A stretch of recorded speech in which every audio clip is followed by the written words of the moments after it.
चला हूं, वो हदीस भी मैं पढ़ रहा हूं, गौसे पाक की किताब, गौसे पाक की जानिब एक किताब मंसूब है, उसका नाम गुनियतुत तालिबीन है।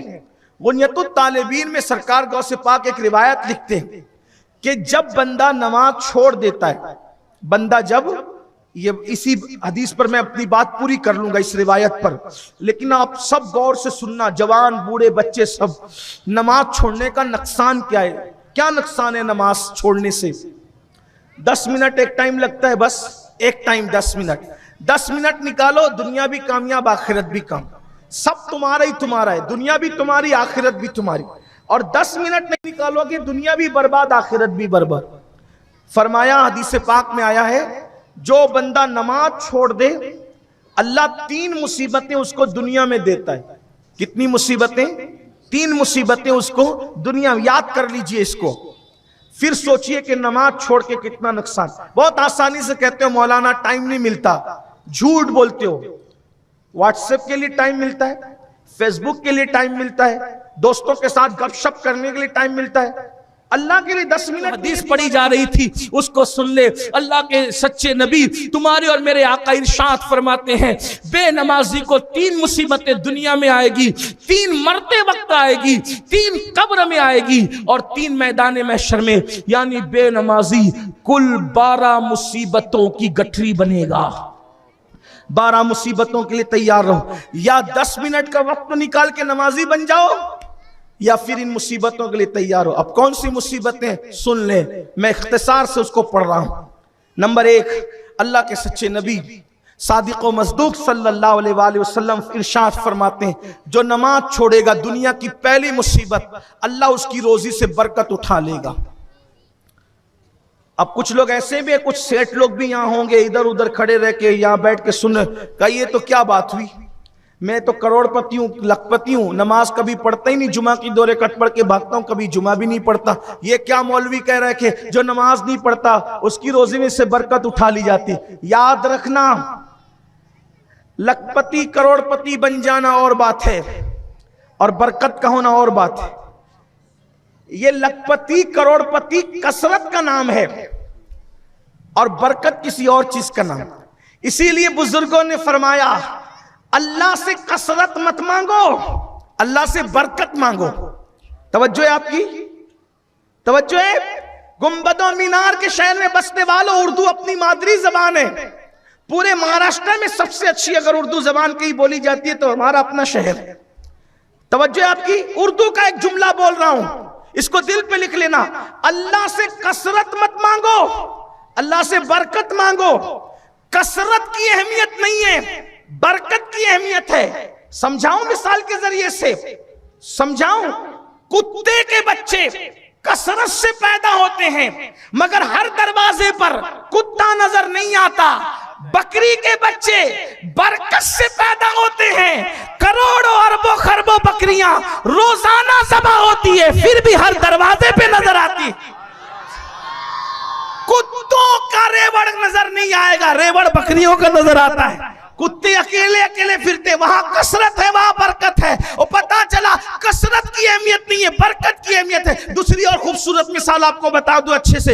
यजीद के 8 या 12 बेटे थे, कसरत थी। इमाम हुसैन का एक ही लाल था, बरकत थी। आज यजीद की औलाद नजर नहीं आती, मोहल्ला मोहल्ला हुसैन की औलाद नजर आती है। कसरत और बरकत के फर्क है। अजमेर मोहल्ला में हुसैन का बेटा, वारिसे देवा हुसैन का बेटा, साबिर कलियर हुसैन का बेटा, अहमद कबीर हुसैन का बेटा, शेख अब्दुल कादिर जिलानी हुसैन के, शाह बरकतुल्लाह हुसैन के। तवज्जो करें, मुसलमान जहां रहते हैं वहां कोई ना कोई सैयद औलाद हुसैन मौजूद। देख, कसरत नहीं बरकत में। इसीलिए याद रखना, कसरत वाला फंसता है, बरकत वाला कभी नहीं फंसता। और याद रखो, मेहनत से कसरत होती है, नमाज से बरकत होती है। मस्जिद आओ, बरकत होगी इंशाअल्लाह। इसीलिए इस्लाम अदद की बात नहीं करता, इस्लाम मदद की बात करता है। 313 में अदद कम थे, लेकिन अल्लाह की मदद थी, इसलिए कामयाब। आज मुसलमान अदद में है, मदद नहीं है, इसलिए दर दर के भिखारी बने, दर दर ठोकरें खा रहे। याद रखना, मेहनत से अदद आता है, नमाज से मदद आती है। मेहनत से कसरत होती है, नमाज से बरकत होती है। तो अल्लाह के रसूल फरमाने क्या, आज करोड़पति लखपति होकर भी हाय हाय कर रहा है, परेशान है, बेचैन है, बेकरार है। जाके पूछो सेठ लोगों से, सेठ क्या गरीब भी बदमाश है आजकल का? तो गरीब के पेट में भी 4 पांव है। जुम्मे के दिन एक दिन छुट्टी मिलती है तो वो भी घड़ी देख कर क्या था, अभी तो पहली अजान हुई है, अभी पहली अजान, दूसरी अजान के वक्त सेठ भी जाएगा कि उस पर चर्बी चढ़ी, और गरीब भी जाएगा कि उसके पेट में 4 पांव है। जिस कौम का अमीर गरीब सब बिगड़ जाए, उस कौम को कौन बचा सकता है अल्लाह की अजाब से? बुरा मत मानना, नश्तर जो लगाता है वो दुश्मन नहीं होता। हमारे होना अपनों ही से ये बातें कही जा सकती है। तो पहली मुसीबत बेनमाजी को जो आती है, बरकत जाती है। देखो अल्लाह तो नंबर 1 जो नमाज छोड़े अल्लाह उसकी रोजी से बरकत उठा ले। नंबर 2 जो नमाज छोड़ता है अल्लाह पाक उसकी उम्र से भी बरकत उठा लेता है। आप उसको अपनी नजर से देख लो। अभी पहले लोग 100-100 साल जीते थे, 90-90 साल जीते थे। अभी 40 साल की उम्र में कुर्सी पर आ जाता है, घुटने में दर्द है, इसमें तकलीफ है। अब ऐसा नहीं कि भाई जिसके घुटने में दर्द हो वो सभी गुनहगार है, ऐसा नहीं कह रहा हूं, लेकिन आप बात समझे मेरी बात। कभी कभी ऐसा होता है ना कि नेक लोगों के भी दर्द होता है घुटने में, यानी माहौल है, माहौल है, माहौल है। और एक बात, बल्कि हजरत मूसा कलीम अलैहिस्सलाम ने अर्ज की, मौला गुनाह कुछ लोग करते हैं, तेरा अजाब तो सब पे आता है, ऐसा क्यों है? तो अल्लाह ने उसी वक्त चूटी को हुक्म दिया कि हजरत मूसा को काटे। चूटी ने काट लिया, आपने हाथ मार दी। जब हाथ मारा तो जिस चूटी को मारा वो तो मरी गई, नीचे जितनी है वो सब मर गई। इरशाद हुआ, मूसा जवाब मिला, एक ही चूटी ने काटा था ना, इतनों को क्यों मार दिया? अर्ज की, मौला इतनों को नहीं मारा, दरअसल जो उसके इर्द गिर्द थी वो भी जद में आ गई। तो इरशाद हुआ, मेरे कलीम ये शान है हमारी कि गुनाह एक करता है लेकिन उसके इर्द गिर्द जितने होते हैं वो सब उसकी जद में आते हैं। ये चीज तो गुनाह, बल्कि अल्लाह के रसूल तो सहाबा को नसीहत करते थे। हजरत अबू हुरैरा से फरमाया, अबू हुरैरा बेनमाजी के साथ ना बैठा करो, उस पर आसमान से लानत बरसती है, लानत बरसती आसमान से बेनमाजी पर, मत बैठा करो उसके। ये हुजूर फरमा रहे सहाबा से। तो लोग पहले 70-70 साल, 80 साल, 90 साल, 100 साल, कुछ लोग तो 100 से भी क्रॉस कर जाते थे, फिर बगैर चश्मे के किताब भी पढ़ते थे, कुरान भी पढ़ते थे। आज आप देखो 40 साल में लटक जाता है और 60 साल के अंदर फिर चला जाता है दुनिया से। और अगर जीता भी है 60 साल के बाद तो आदमी मौत मानता, इतना परेशान हो जाता है, इल्ला माशाअल्लाह, है ना। ये तो उम्र से बरकत। 95% मुसलमान नमाज नहीं पढ़ रहे हैं, 95%, 5% पढ़ते हैं, 5%। अल्लाह के बंदो, अल्लाह से जुड़ो, अल्लाह के करीब आओ, रोजी में बरकत होगी, उम्र में बरकत होगी इंशाअल्लाह। और तीसरी चीज फरमाई, जो नमाज छोड़ देता है अल्लाह उसके चेहरे से मोमिनाना नूर छीन लेता है। तो 3 मुसीबतें क्या, रोजी से बरकत जाएगी, उम्र से बरकत जाएगी, और तुम्हारे चेहरे का नूर उठ जाएगा। चमड़ी कितनी भी सफेद होगी, अच्छे नहीं लगो। अच्छे लगने के लिए बहुत मेहनत कर रहे हो, अच्छा लगना है सजदा करो। आपको बताऊं, सजदे में अल्लाह ने वो तासीर रखी है, जो लंबे लंबे सजदे करते हैं उनके चेहरे की रौनक बढ़ती है। हमारे उलमा, हमारे अल्लाह वाले लोग, बूढ़े जितने होते जाते हैं उतने वो खूबसूरती उनकी बढ़ती जाती है। क्यों बढ़ती है? क्यों बढ़ती? अच्छे क्यों लगते? वो एक रौनक है, एक नूर है सजदे का। इंशाअल्लाह जनाजे में भी रहेगा वो। अब आप सोचते होंगे कि सजदे से रौनक कैसे आती है, वो करके देखें। लेकिन दूसरी बात, नूरानी चेहरे के लिए सजदा नहीं करना, अल्लाह को राजी करने के लिए करना। अब सुने, 3 मुसीबतें मरते वक्त आएगी बेनमाजी को। अल्लाह अकबर। 10 मिनट निकालो, सारी मुसीबतों से बच जाओ। आका इरशाद फरमाते हैं, गौसे पाक उसको लिख रहे हैं, मरते वक्त 3 मुसीबत। नंबर 1, बेनमाजी मरेगा तो जलील और रुसवा होके मरेगा। मरने से पहले वो जलील होगा, उसकी इज्जत जाएगी। कितना भी बड़ा कारपोरेटर हो, कैसा भी बड़ा मालदार हो, कितना भी बड़ा मुखज्जर कौम हो, कुछ भी हो, बेनमाजी है, मरने से पहले अल्लाह उस पर ऐसी आंधी लाएगा, तूफान लाएगा कि जलील होगा, जलील होके मरेगा। आज हर आदमी इज्जत चाहता है, क्यों नहीं नमाज पढ़ता?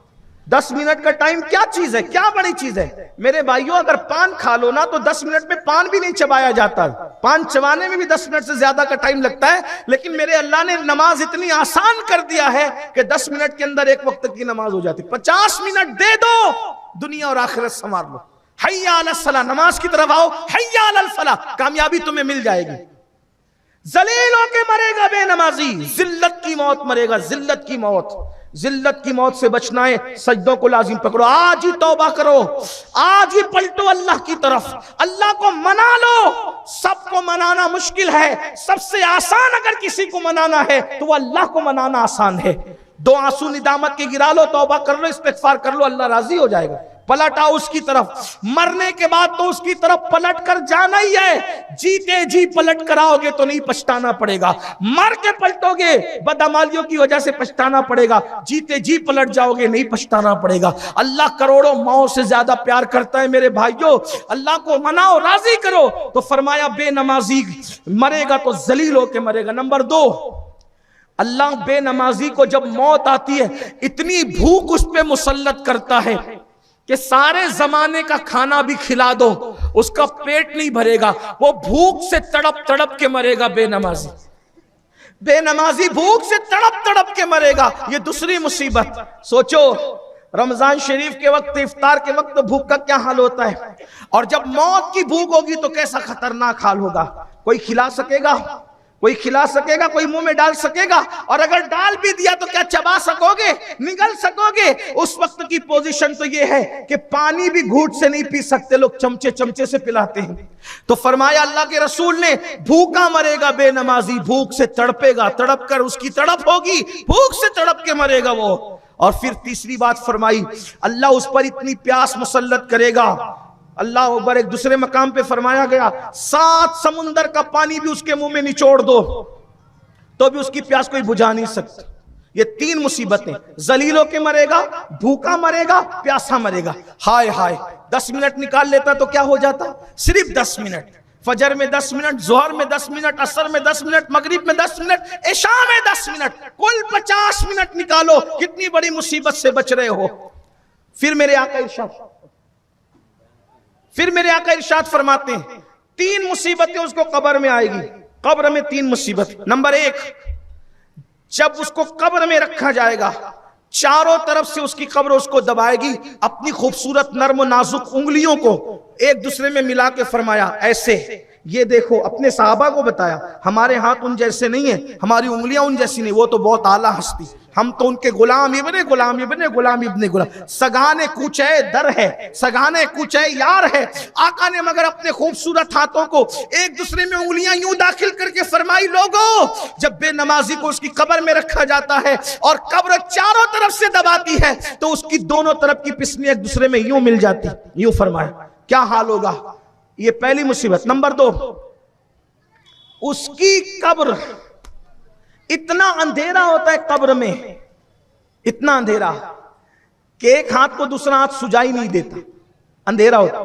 नंबर 3, आग होती है, आग, और उस पर अल्लाह एक सांप मुसल्लत करता है आग के साथ। अच्छा, आग जलती है तो रोशनी होती है, कब्र की आग में रोशनी भी नहीं है, अंधेरा ही अंधेरा है। वो आग भी तारीख है, उस आग में भी अंधेरा है, और उस पर एक सांप, उसका नाम अल्लाह के रसूल फरमाते हैं, उसका नाम है शुजाउल अक़रा, उसका नाम शुजाउल अक़रा है।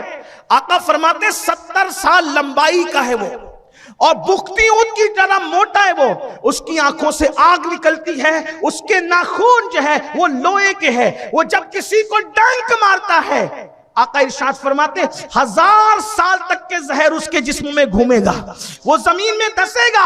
और मेरे सच्चे नबी ने फरमाया, अल्लाह के हबीब इरशाद फरमाते, जिसने फजर नहीं पढ़ा जोहर तक डसेगा, जोहर नहीं पढ़ा असर तक डसेगा, असर नहीं पढ़ा मगरिब तक, मगरिब नहीं पढ़ा इशा तक, इशा नहीं पढ़ा फजर तक। इस तरह कयामत तक वो सांप उसको डसता रहे, कयामत तक।